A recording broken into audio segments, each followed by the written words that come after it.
There's been a lot of talk about the value of exclusives and whether it is that since Xbox went third party, is that why the Xbox is dead? Now, I'm going to talk about this today because there has been a lot of discussion about whether we're going to see the good PlayStation games going to Xbox. Because at this point, we do know that live service games that are being made or funded by Sony are going to Xbox to some degree. Helldivers, expansions for Destiny and stuff, those are going to Xbox. They already have release dates and stuff, right? But now people are basically saying, are we ever going to see the good stuff? Spider-Man, Uncharted Collection. Are we going to actually see the games that sell PlayStations make that jump?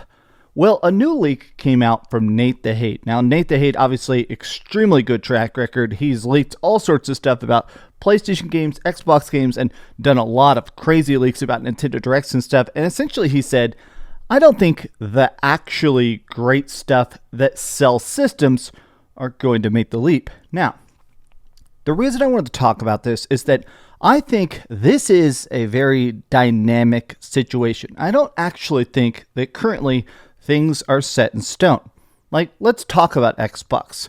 Originally, the Xbox, it was just a tiny experiment. Okay, we're only going to have games on the Xbox console. Okay, we'll have stuff on Game Pass. And then after a bit, they said, all right, games will come to Xbox and to PC day and date.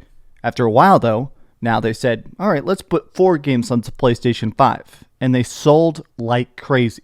Now every game is coming to PlayStation 5, even brand new stuff. Think about Doom the Dark Ages was a big, expensive, ambitious project. And where does it sell most? On the PlayStation 5. And I think that they're following the money.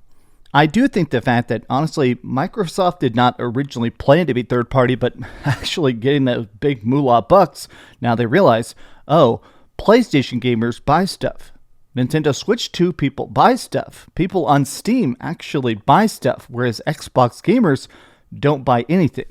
So my thought, and the whole point of this video, is I want to take a look at the conversation around this because some people are still trying to act like exclusives aren't that crucial to long-term success. I see a lot of people saying that even if they took a couple big tentpole things, if they took some really, really crazy stuff like Spider-Man and put it on an Xbox, would that really hurt PlayStation? In my opinion, yes. Exclusives do matter. I've been spending this entire weekend playing Mario Galaxy on my Nintendo Switch 2 and having an absolute blast with it. And I got to be honest, if I could play that on my PlayStation, if I could play that on my PC, not emulated, you know what I mean? I'd probably be doing that. But because I can only play that on my Nintendo Switch 2, that's where I'm playing it. Exclusives are essential to sales success. I mean, the main game I've been playing this year on my PlayStation 5, besides third-party stuff, has been Death Stranding 2. A place I can only play Death Stranding 2. Let's break it down. Let's take a look at these leaks, and let's take a look at a lot of the conversation around this. Hi, hope you're having a great day. I am DreamcastGuy. If you could please give this video a like and subscribe if you haven't already. Now I wanted to start with this sales chart we've actually looked at before, which is that this is why, honestly, I am still in a spot where I just don't think that PlayStation is going to get the sort of reward that Xbox did.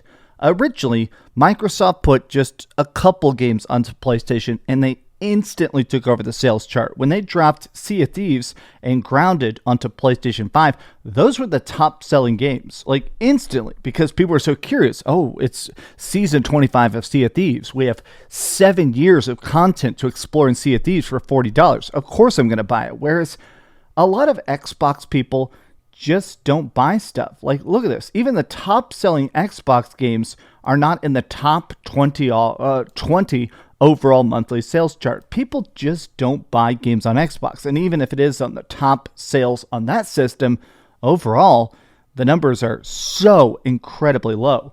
I've seen a lot of people almost afraid of the idea of PlayStation going third party because Sony has definitely been testing the waters with putting PlayStation games in non-PlayStation spots. We saw stuff like Patapon is now on the Nintendo Switch and on Steam. Of course, we have been seeing the initiative where about 2 years after the game originally came out, they drop it onto Steam. In fact, a lot of the crazy stuff is that they've reported stuff like God of War has sold tens of millions of copies on PC, which does make me think that Sony is probably going to really double down on making even bigger, more ambitious PC ports. I do think that we're going to keep seeing games go to PC.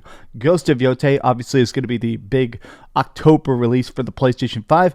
I would not be surprised if this time next year, like summer next year, we have a release date for Ghost of Yotei on PC, and I wouldn't even be surprised if it has some sort of special PC exclusive features, because that's where the money is at. PlayStation has realized they can double their profits with just 2 audiences, right?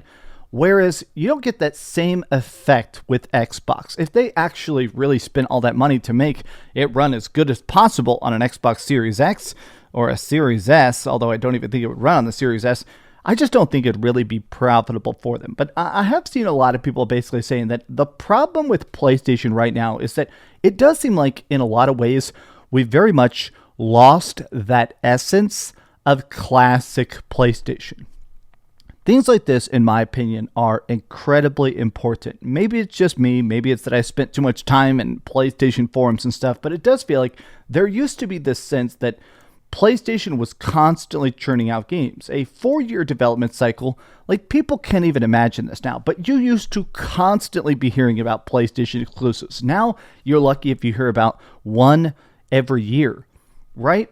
Even this, I'm also tired about the fact that all their games are multiplayer and live service. As much as I love some of the live service stuff they've done, I miss their focus on single player games. Tight, great stories, worlds I cared about. Do you know how much the internet would break in half if we actually had a new Infamous? Or even an Infamous collection of the classic games would absolutely, it'd sell like hotcakes. But PlayStation clearly just doesn't even care. Less contractors, more staff positions, fund indie teams with proven prototypes, shorten the scope, form 30 people special teams of first-party studios working on original, unique prototypes. This is the thing, is that the fact that you can even list off this many things that clearly, provably PlayStation is doing wrong, I think it shows a sign that they need to focus more about how to get the games in people's hands instead of just, the next big ambitious live service game. But here's the tweet that really kind of kicked off this conversation again. So there was a job posting that said that they're working on putting PlayStation games on Xbox. It actually specifically said that. It said the future of the platform of games we're currently trying to establish isn't just on the PlayStation home console. It's on PC, it's on mobile, it's on Nintendo Switch 2, and it's on Xbox. Now, a lot of people have pointed out that technically that job posting actually wasn't new. It only got noticed by people recently, but it's actually very much a job that's been around for a long time. Basically, there was already a guy in charge of making sure that live service games went to Xbox, but it's the first time that people saw it publicly, and it raised some eyebrows. But Nate the Hate says, my opinion remains that it will stay live service and smaller games. But we'll see what Sony has planned. I'm not expecting anything in the immediate future.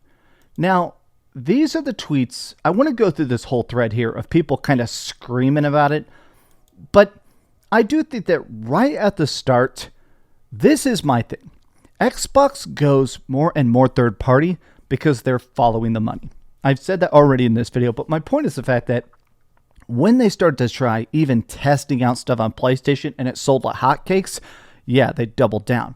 I do think that even if we start to see some degree of it, if we start to actually see PlayStation put a bigger, even a AA, one of their mid-tier projects, put something like, Gravity Rush, which I love a lot, put Gravity Rush on Xbox, it's not going to suddenly be a success. If they put Uncharted on Xbox, I just don't think it's going to sell. They're not going to have that same reward system that's now been what Xbox is chasing. They're not going to go, wow, 4 games sold that well, let's put every game. I think they're going to put a couple of games, they're going to bomb, and they're going to go, okay, let's stick with PC. Let's stick with PlayStation.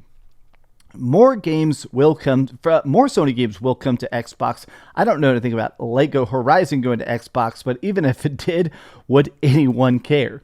Now, Detective Seeds chimed into this. if you're going to post Nate the Hate 2 or others, at least give the guy the courtesy of posting both of his comments so he's covered. A lot of people have been taking this out of context, of just showing parts of these tweets saying, yes, more Sony games are coming to Xbox. But I wanted to really look at this because some people are still mad at Nate for posting this, where essentially he's just trying to clarify. A lot of people are saying, oh, he's replying too slow. He's not staying on top of this. I think Nate the Hate gets absolutely flooded with tens of thousands of comments a day asking for clarity or specifics and stuff. He's slow to reply, but he says, look at the context of this tweet. One tweet is speculative. Me saying I cannot imagine them doing more than live service games or smaller releases. The more recent tweet is based on what I've heard, which is Sony is bringing more games to Xbox, but I don't have specifics as to which. Now, I want to take a look at this guy, Gamer Up. I'll be honest, I've never heard of this, but he posted a ton of tweets in a row here, and I want to take a look at it here. Well, yeah, everyone for a fact knows that Sony games are going to Xbox. Some games already are, like MLB 2026, Marathon, Project Gummy Bears is theoretically in development. These are the code names of multiple big, very expensive, and probably future to be canceled live service games by Sony. Project Gummy Bears, Fair Games, Horizon Online. Horizon Zero Dawn Online has actually been leaked. It looks like Monster Hunter. What people really want to know is which single-player games, tentpole games, are actually going to make it. What some people have noticed is that some of the stuff here is that it does seem like Marvel has a licensing agreement. If you're going to put stuff in a particular place, you have to pay a licensing agreement. Now, Sony owns the licensing agreement of a lot of Marvel stuff. That's why you're actually seeing Insomniac Games making Wolverine. Insomniac made, of course, the incredibly popular Spider-Man games. And now Sony is making the incredibly crazy-looking fighting game Token, Marvel Token, which is like the big fighting game currently at EVO, right? But people are saying, okay, will those games go to Xbox? Can they not go to Xbox? Do they actually have to renegotiate contracts with Disney in order to even possibly put them there? It's very strange. But as you say, you've heard more Sony games will go to Xbox. Okay, but what games? You say you don't have specifics. Could it be Marathon? Could it be the next game? Could it be the next Games as a Service? As I said, people want to know about the tentpoles. My opinion remains live service and smaller games, but we'll see what the future has planned. This is my thing, is that I think Sony is in an odd spot where they have sort of painted themselves into a corner. What has sold the most amount of PlayStations? They're single-player games, right? You want to see that next big, crazy exclusive. Like, people don't remember this now, but God of War Ragnarok, for the entire 2 years leading up to God of War Ragnarok, there were a bunch of fan polls. Every single fan poll, when it said, what game are you most excited about? What game makes you want to get a PlayStation 5 the most? It was God of War Ragnarok. And when Ragnarok came out, there was a very clear spike in PS5 sales. That's wild to me, right? I do think that those single-player stories have very much established current-day PlayStation, their success, their stranglehold on consoles. And so now that they're trying to do this very, in my opinion, unwarranted pivot to live service, now they're in an odd spot where they're like, okay, now other people, third-party people, are making all the good stories on PS5, and we're trying to make battle passes and sellable skins and crap that, honestly, it seems like a lot of PlayStation people just don't want. In my mind, off the tip of the dome, the only true success we've seen in live service from PlayStation that they're even partially connected to has been Helldivers 2. And that's it. And I do think that if anything, I hope that PlayStation is waking up and realizing single-player games matter. Exclusives matter. And if you want PlayStation 6 to be as big as the PS5, you're going to need more than just Horizon Online and Project Gummy Bears. The short and sweet of it, the TLDR, I don't think any of the good games, the games we think of when we think of PlayStation, those are not going to Xbox. Maybe I'm wrong. I'm recording this on August 3rd.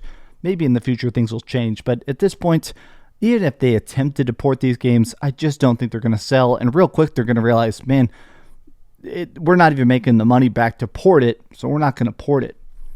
But These have just been some off-the-cuff thoughts. How do you feel about the current state of PlayStation, and how do you feel about the future of Xbox?